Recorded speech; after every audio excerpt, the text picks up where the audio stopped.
میں یہاں ایک بڑی اہم بات کرنے جا رہا ہوں، کیونکہ تبرکات ہمارا موضوع ہے، ہمارا یہ عقیدہ ہے اور ہمیں تبرکات سے برکتیں لینی چاہیے۔ ماشاءاللہ ذہنی آزمائش میں بھی آپ دیکھتے ہیں کہ تبرکات کی ہم تقسیم کرتے ہیں، اور ہمیں اللہ کی رحمت سے حرمین طیبین سے جو لوگ وہاں موجود ہیں، محبت کرنے والے ہیں، وہ تبرکات دیتے ہیں۔ لیکن ایک بڑی دل خراش سی حقیقت ہے، اور یہ معاملہ بڑھتا جا رہا ہے کہ تبرکات کی باقاعدہ خرید و فروخت شروع ہو چکی ہے، اور اس میں کئی جعلی تبرکات بھی پکڑے گئے ہیں۔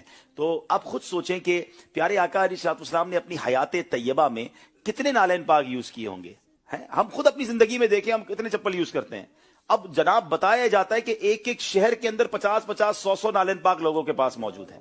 اچھا، پھر معاذ اللہ غلاف کعبہ کے بارے میں پتا چلا، کئی آپ دیکھتے ہوں گے ویڈیوز آتی ہے کہ فیکٹریاں پکڑی گئی ہیں کہ غلاف کعبہ گھر میں بنایا جا رہا ہے۔ تو معاذ اللہ ان لوگوں کو شرم نہیں آتی جو مسلمانوں کی عقیدتوں سے کھیلتے ہیں۔ مگر یہاں کچھ ہمارا بھی قصور ہے کہ پیسے دے کر، قیمتی بہت ہزاروں لاکھوں روپے دے کر لوگ یہ تبرکات خریدتے ہیں، تو ان کی عقیدتوں کا یہ گویا سودا کیا جا رہا ہے۔ تو برائے کرم یہاں میں ایک عرض کرنا چاہوں گا کہ یہ خرید و فروخت جو ہمارے اسلام میں کر رہے ہیں یا تبرکات خریدتے ہیں، اس کو آپ چھوڑ دیں۔ آپ خریدنا بند کر دیں گے تو یہ ظالم یہ ظلم کرنا چھوڑ دیں گے۔ ہاں، آپ کو کوئی عقیدت کے ساتھ واقعی صحیح جگہ سے تبرک ملتا ہے تو آپ کے نصیب ہے، ماشاءاللہ بہت اچھی بات ہے۔ تبرکات کا ادب بالکل کرنا ہے، اس کی زیارت بھی کرنی ہے، اس پر درود بھی پڑھنا ہے ان کے پاس جا کر۔ اور ایک اور یاد رکھیں بات، اگر کسی کے پاس معاذ اللہ اگر کوئی جعلی تبرک آ بھی گیا ہے، اسے نہیں پتا، اس نے تو عقیدت سے رکھا ہے، اس کی تعظیم کر رہا ہے، تو اس کو انشاءاللہ ثواب ملے گا۔ وہ ظلم اس نے کیا جس نے یہ کیا، لیکن کہتے نا اگر جینے کی تمنا ہے تو کچھ پہچان پیدا کر، اور یہ کاروبار اب بہت بڑھتا جا رہا ہے۔